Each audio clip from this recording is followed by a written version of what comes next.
Okay, so to those of you who actually know what this video is kind of about, just skip to this time frame, but still watch the beginning of the video because I need the engagement. Hello everyone, my name is Daniel, and I eat you too.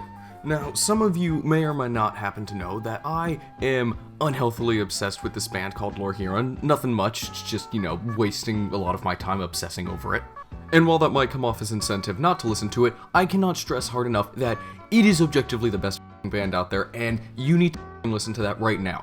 And then come back to this video after you're done listening to them so that you can listen to me talk about it.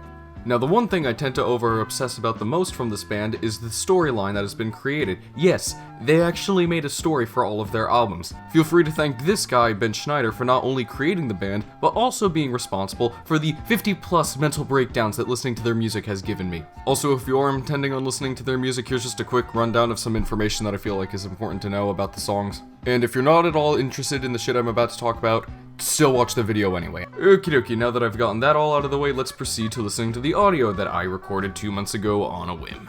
Okay, so, in a sense, Lord Huron is the Five Nights at Freddy's of music. It is known for the one niche thing that became extremely popular, and then the fan base kind of just casually enjoys it. And then at the very bottom of the fan base are the fucking morons who are hyper obsessed with every little scrap of lore that we can get. And with every new installment, there's always going to be a bunch of questions raised, as it answers only a few that we've got from the previous albums. Because of this, I have spent way too much time trying to piece together a timeline of the entire album. Bzz. Plural. Dear Balancer, fucking help me. Holy shit. Disclaimer, this entire timeline consists of a bunch of theories, so feel free to take things with a grain of salt. Okay, so everything important starts with Lonesome Dreams, the first album. The setting is probably around like the 19th century in the Wild West. There are some suggestions that it could be in the Middle East, but that's something for another day, so we're just gonna say that it's cowboy time. Hell yeah.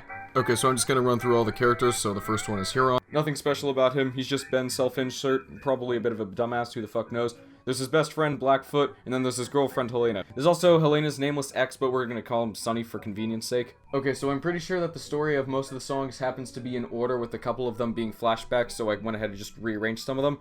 So technically the first song is probably She Lit a Fire, one of the best love songs ever written. You can't argue me with me on that. So as the name suggests, it's just how the two lovers meet. It is worth pointing out that the credits don't confirm that this is Helena, and that this could just be someone entirely different, while Huron is in a relationship with Helena, so he could just be an infidelitous cunt. He's not even interesting enough to actually cheat on his wife. He's just slimy enough to think about it. Next song, Ends of the Earth. Huron and Helena are already in a relationship. Huron wants to travel the world, but Helena doesn't, so they're kind of like, let's split up for a bit and we'll meet up later. Meanwhile, from a different perspective in the song Setting Sun, Sonny, our good old pal, or whatever the fuck his real name is observing everything from the side. He's already in love with Helena, but she's already found someone better. So he understands that he can't compete, but at the same time, he decides to go full yandere and tries to chase after Huron. I can't fucking... Christ. Well, I guess I gotta murder everyone in here now. It's also worth pointing out that Setting Sun actually might just be about Huron the entire time, and Helena dropped his ass for someone else, and he just decided to become a fucking homicidal maniac. Which wouldn't be the only time that shit like that happens in these albums. Time to Run, nothing much. Huron and friends are trying to escape Sonny's goons, but Blackfoot gets shot in the fucking head. Because of this, Huron attempts to go to the afterlife in Lonesome Dreams. I don't know how the fuck he does that. But either way, he runs into Blackfoot, and they build a boat, and they escape purgatory. How the fuck does that work? Who the fuck knows? Next song, Ghost on the Shore, the best song ever fucking written, or something. It's pretty much just Huron talking about how he misses living in the Great Lakes. I will be back one day. Again, nothing much. He's just missing Helena.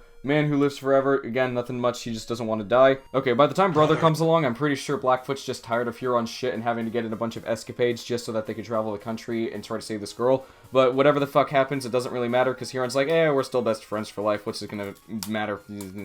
No, In the Wind is a change of pace, because it's actually from Helena's perspective, as it's pretty much just her talking about how much she misses Huron and how everyone says, oh, he's dead, but she knows that he isn't.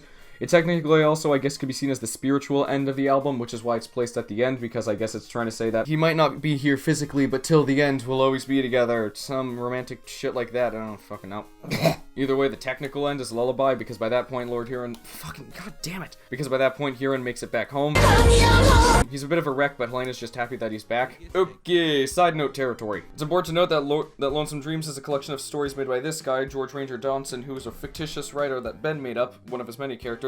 The concept is that all the stories are presumably either fake stories written by this guy, or they're real people, and they're just retellings of these stories, We don't know the specifics of it, but because everything is a bunch of stories, we don't really know if that means that the afterlife is real or not, which is going to be important later on when we analyze the other albums. It's also worth pointing out that on the official George Ranger Johnson website, Setting Sun is the only unfinished story and it's placed at the end, but I'm pretty sure that it's meant to be symbolism for how Sonny will always have unfinished business because he's going to spend the rest of his life chasing after Huron. Okie dokie, Strange Trails. This is the one that everyone somewhat knows because it was the one that Night We Met came from. The one song that everyone remembers because it was on fucking 13 Reasons Why.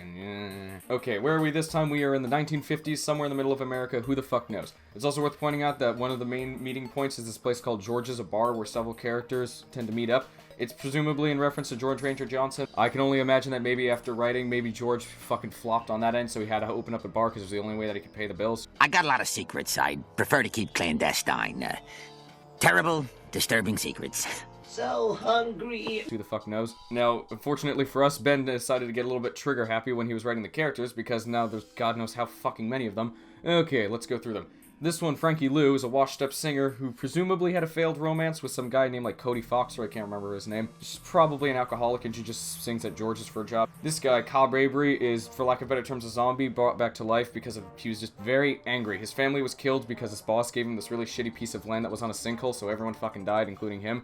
So after he came back to life, he founded this terrorist organization called the World Enders, which is just a biker gang that kills people. They also just tend to hang out at George's a lot. Johnny's one of the more minor characters, I guess. He's a member of the World Enders and a bit of a thrill seeker. He's probably like 19. I bet he probably joined because he burned down a school or something. Our next guy, Buck Vernon, who I also think is another washed-up singer, but it's not really that important because what really is important is that he suffers from hallucinations and he's a bit of a hopeless romantic because he constantly keeps trying to hop from chick to chick. Okay, another pair of small characters, Lily and Jim. Lily's just this hot guy. God fucking damn it. Lily's this hot girl that every guy in town has the hots for, and there's her boyfriend Jim, who's kind of just, the whole, like, Jim archetype. They both hang out at George. Danielle is the best character in all of fucking Lord Huron, and the only confirmed child character. I'd say probably she's like 12, and she's the proof that you're never too young to have an existential crisis. Justine, not really an important character. I think it's, like, the writer of the story that Danielle is a part of, but he's not really important. He's just kind of there. Louisa, she's presumably a witch, but we don't know that for a fact, but we'll get to that point later. She also probably hangs out at George's, and she might have had a god complex at one point, but whatever. I also think there's another character somewhere along the album, but it doesn't really matter, so whatever. Okay, so we're just gonna knock out all of Frankie's songs. Love Like Ghosts, Meet Me in the Woods, and The Night We Met. They're all basically just her talking about her ex. Okay, we're also gonna knock out all of Johnny's songs. When the Night Ends and Hurricane. Basically him just like, oh, I don't fucking care that the world's about to end. It's time to party. I honestly find it hard to imagine that this guy, despite how happy-go-lucky he is pretty much part of the 1970s version of Antifa. Okay, Dead Man's Hand, also the fucking best song ever created. Buck is in the middle of the desert and finds Avery's corpse in the middle of it, presumably thinks it's dead. I don't know why the fuck either one of them are there, but whatever. So he tries to bury Avery, but it turns out Avery's still alive, and he grabs him with his dead man's hand, haha, you get it? And says that there's no afterlife for him, and he doesn't want to go back in the grave. The pair presumably becomes friends, and Avery probably has the hots for, and they both go their separate ways for the time being.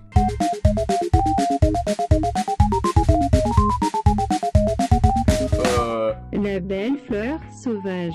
The beautiful wildflower is just whoever that random guy that I mentioned earlier, yeah, the one that's not important. He's basically just talking about Lily and how everyone in town thinks that she's hot shit. Next song, Fool for Love, where a lot of shit goes down. So Buck goes to George's to win over Lily, but Jim's already there, so he, being delusional, decides he's gonna take on Jim himself. He also, in the music video, gets Avery to help him, but I don't know how different either one of them are, so whatever. So he ends up trashing the entire place. Damn, bro, you got the whole squad laughing. And Avery gets pissed because he kind of just wasted his time, and we don't get to see him for a couple of songs, so he's just put on the shelf for the time being. Next song, World Ender. So this is basically just Avery's story, kind of just talking about him as he's chasing after the scumbags that sold him the shitty house and just killing everyone.